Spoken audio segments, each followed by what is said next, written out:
Tonight on Sightings, these people claim to have had close encounters of the fifth kind. This is a new chapter in interspecies communication. Then, don't make any plans for the new year until you've watched our full astrological report with startling predictions for 1993. It's the worst period that I've seen in a long time.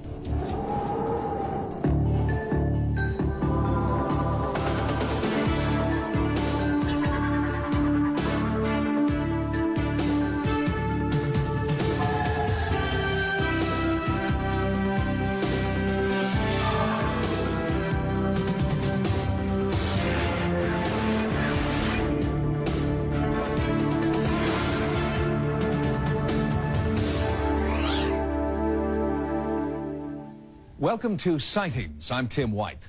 The start of every new year means resolutions that we're determined to keep, and probably don't. And of course, a chance for psychics and astrologers to make their predictions for the coming year. How accurate are these prophecies? And should we believe these predictions about the future? Well, perhaps this year we should pay special attention. Many professional psychics are predicting a 1993 filled with disaster. We believe that at 7:05 in the evening on the 8th of May 1993 there will be one of the largest earthquakes ever to hit California, that it will spread during an 11-minute period when the quake will actually continue all the way up the coast on the Andreas Fault, and that it will start a major disaster on the American continent. A frightening prediction, and one made even more astounding when we consider the source.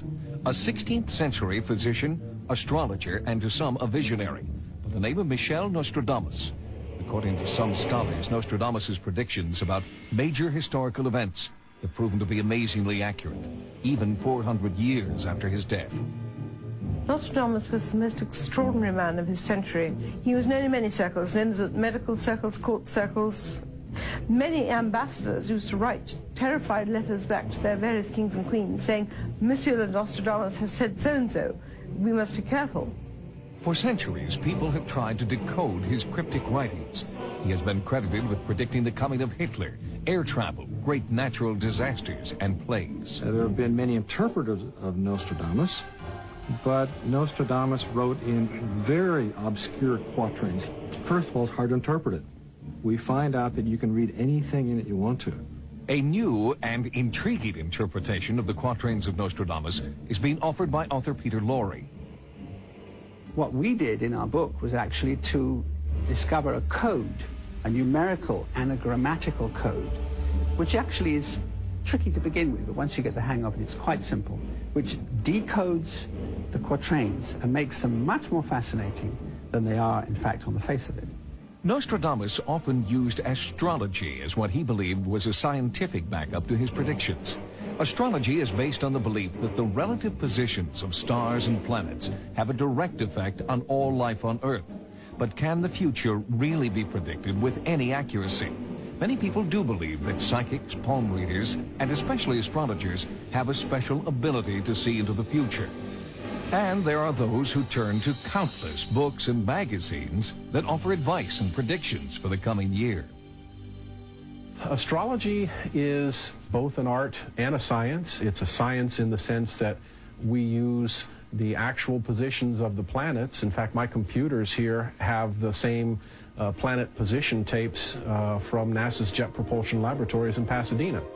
The art end of it comes from being able to interpret these planetary positions and what they mean for a person in their life, in their future, what's happening for them. Computers are the latest weapon in a high-tech arsenal astrologers are using. The positions of the stars and planets for any period of time can be entered and then quickly compared to important information about a single individual, a group, or even a specific geographical region. One of the tips that led me to the realization that there was a strong potential for a moderate to severe earthquake in California the end of June 1992 was the position of Jupiter, the most massive planet that there is, was sitting at the midnight point below the state of California at the time that the biggest earthquake in 40 years hit the Yucca Valley area. In addition to charting the likelihood of catastrophic events and providing individual charts for their clients, some astrologers are also helping some businesses find their way to economic prosperity.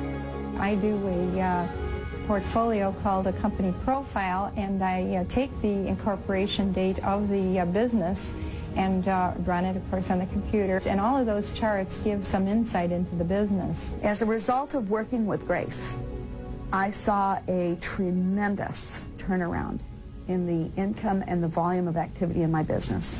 Arch Crawford is Wall Street's best-known astrologer. His newsletter was calculated most accurate by Timer Digest for 1991 and 2. I was looking for something, in Wall Street just to give a slight edge.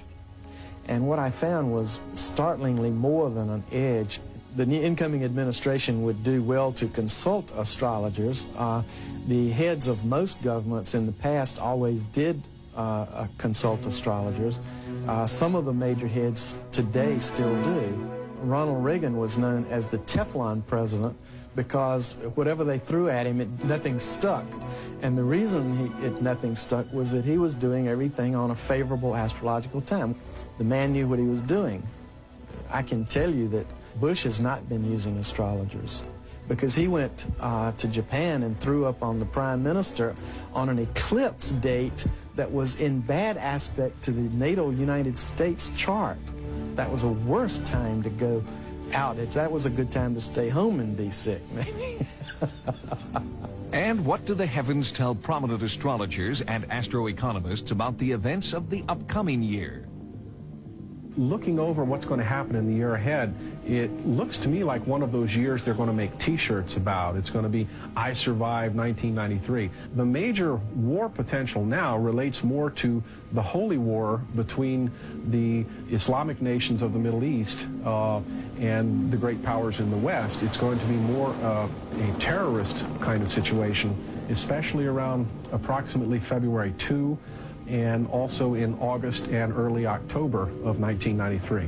We're going to have another major seismic upheaval in the western U.S., probably California, probably around February the 8th, March the 6th, April the 6th. Those 3 dates are key dates, plus or minus 3 days.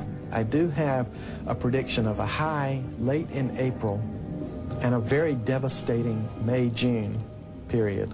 It may be another crash. It's the worst period that I've seen in a long time.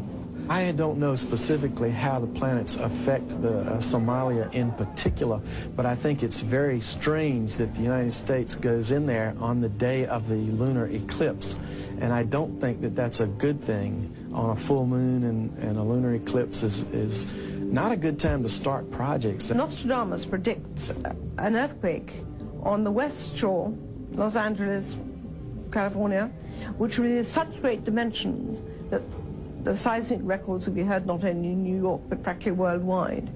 He gives us May the 21st. Is this our fate, or are these predictions merely random guesses based on an unproved science?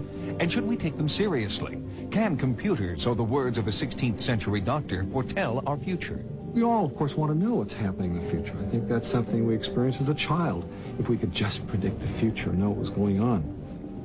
Nobody can do it. And the promise of it, I think, is so compelling and so strong that it takes an act of will and a lot of effort to overcome the natural inclination to want to believe that too. For now, only time will tell if it is the astrologers or the skeptics who will be right in the future. Joining us now with more predictions of what lies ahead in 1993 is Gene Avery, world-famous astrologer, lecturer, and author of numerous books on astrology. Gene, welcome to Sightings. Hi, Tim. Thank you. Many of the astrologers that we've spoken to, Gene, say 1993 is going to be a simply awful year. Do you agree? Well, it's not going to be an easy one, let's put it that way. Why? There's an aspect in the skies between Uranus and Neptune that is so extraordinary it has not been around for 165 years. The planet Uranus always describes events that are almost catastrophic. I have to say that word. Gene, people love lists. What are your top 3 predictions for 1993? Do I have to confine them to 3? Sure. I see the stock market starting to get into trouble February, March. I see May bringing earth changes, perhaps, in Seattle area. I see catastrophic events with the stock market at that time, and some terrible rumblings in the Middle Eastern countries again. Other astrologers have predicted a major earthquake in California. Another one in 1993. May the 8th, some of them say. How about you? Well, I see earth changes up around Seattle and Utah and Portland. I don't see it in Lower California. Earthquakes north of California? Earth changes. What does that mean? Floods, hurricanes, disastrous weather conditions, but not necessarily the earthquake in California. What does President Clinton have ahead of him, according to the stars? Well, he has a fabulous time ahead. He's going to be a wonderful president. I feel even inspired. He has 4 years ahead with very few difficult aspects, so I think he's going to be a fabulous leader. Jean Avery, thank you very much for being with us. Thank you. And we will be back with more sightings in just a moment. Coming up next, these people claim to have had close encounters of the fifth kind with extraterrestrials. This is a new chapter in interspecies communication. Until recently, sightings of UFOs have been divided into 3 categories. A close encounter of the first kind, or CE1 for short, describes sightings closer than 500 feet. A CE2 includes physical evidence left behind. And the third kind, or CE3, describes face-to-face encounters. A few years ago, ufologists added CE4 to describe reported alien abductions of humans. And now there's a new category, close encounters of the fifth kind, CE5, in which humans and aliens actively communicate with each other through light and sound. The Center for the Study of Extraterrestrial Life, or CSETI, is pioneering the study of CE5s. Dr. Stephen Greer is CSETI's director. A close encounter of the fifth kind is a term that we have coined to describe humans deliberately attempting to vector a spacecraft into an area with the intention of interacting with it. Most encounters in all the other categories are passive. In a CE5, we take the initiative to communicate in some fashion, whether it be with sound or light or thought, to try and get a response. Rather than just being passive observers, we want to interact. And some of these are sometimes quite serendipitous. For example, an individual might be out at night driving along a highway and see an extraterrestrial spacecraft or a UFO, and will take the initiative to get a flashlight and begin to signal to it. And many times it will come over and then signal back. The purpose of our work is for peaceful communication, mutual respect. We absolutely assume non-hostility on the part of any visitors until it's proven to us beyond a shadow of a doubt. In their field research, CSETI has developed a specific set of protocols for initiating contact with alien spacecraft. Their goal is a successful CE5.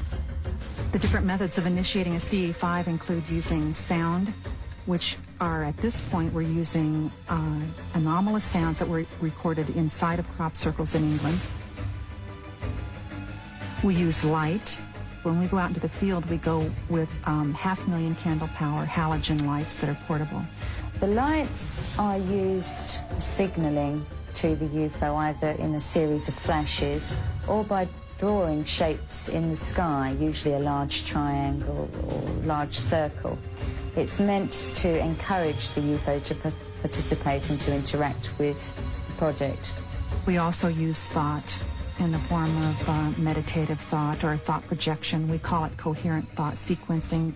So we are using these, what we call the contact trilogy, in a protocol fashion with the express intention of a boarding party, a CSETI trained boarding party, going on board and having a meeting with these visitors. In the spring of 1992, Dr. Greer took a CSETI group to one UFO hotspot, Gulf Breeze, Florida. This computer simulation is based on CSETI's own footage, supposedly showing communication with a UFO. We began signaling to them with these lights, and they would signal back so that we would flash to them 2 flashes and off, and they would flash back 2 times and off. They disappeared briefly, and during that time period, we were making an equilateral triangle in the sky with these high-powered lights, At that point, shortly after we did that, they reappeared in a perfect equilateral triangle. Over 40 people witnessed a definite close encounter of the fifth kind between the CSETI group and these UFOs.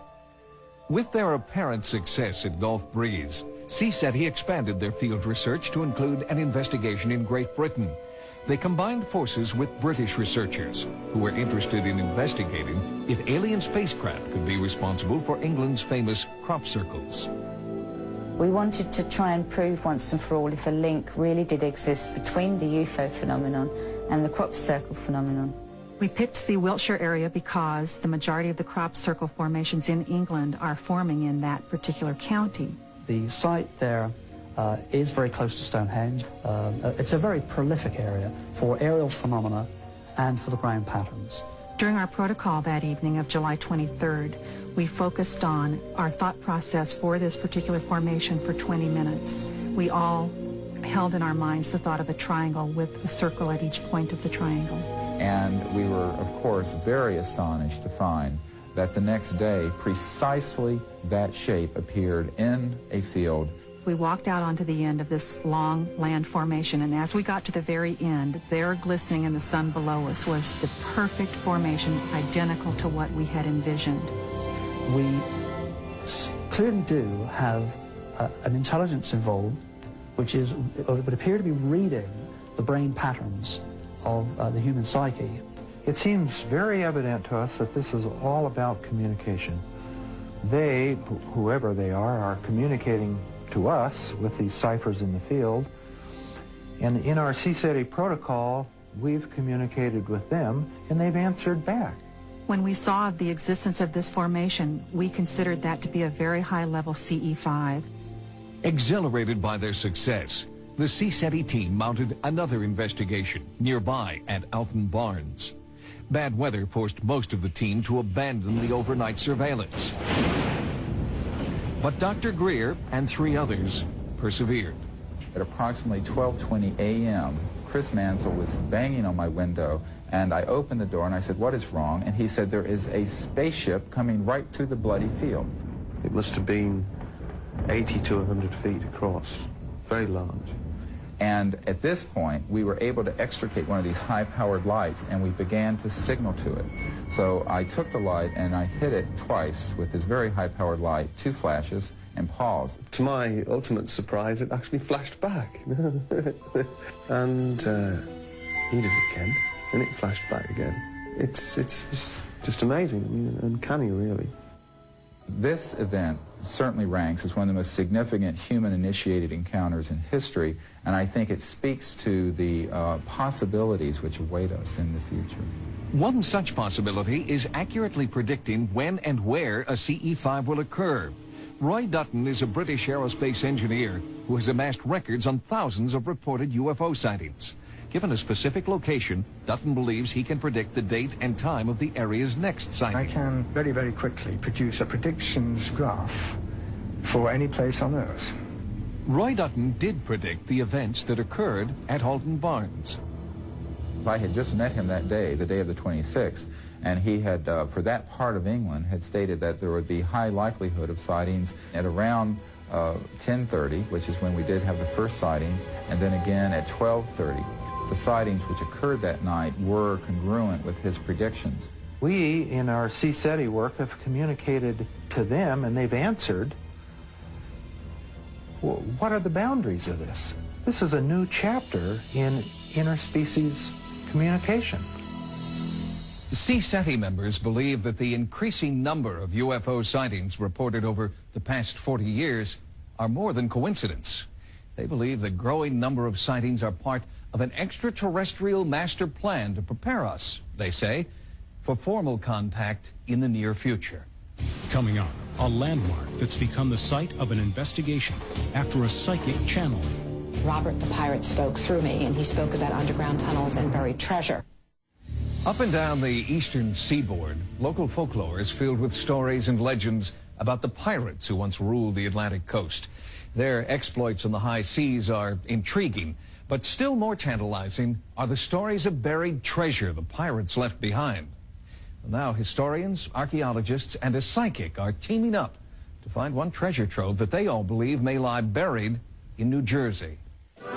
One of the most notorious pirates in North America was Captain Charles Morgan, who ruled the waters off the coast of New Jersey in the mid-1600s. Many believe that he lived here at an historic site now known as Spy House, so named because of the British spies who were imprisoned here during the American Revolution. 3 years ago, local psychic Jane Doherty visited Spy House to investigate eyewitness reports of paranormal activity. As I came through the house, I picked up various information, went into a trance, and Robert the pirate spoke through me. At first, we didn't know his name. He just came out of me, and he spoke about underground tunnels and buried treasure. When I came out of the trance, we were all very shocked by it. Even more shocking was confirmation by geophysicist Bruce Bevan that tunnels did indeed exist beneath Spy House. I detected 3 lines of echoes out on the other yard of the house. These are caused by objects which are underground, and we might say follow their path for a length of maybe about 20 to 30 feet or so. The possibility of tunnels under Spy House does not surprise local historians. When pirates came into shore, what they would do is they would go to the center of the harbor, and then it was believed that they would use the tunnels to bring in goods and to bring in slaves. So there's a very good chance that some of these tunnels are still in existence. In the spring of 1993, scientists from Rutgers University will begin an investigation to determine if there are tunnels beneath Spy House. Sightings will bring you the outcome of the Rutgers investigation. Join us next time for new investigations into the unexplained. For Sightings, I'm Tim White. Catch the television debut of X-Men. America's most popular comic heroes come to television in a special 1-hour premiere tomorrow morning on Fox. And all new Likely Suspects is next.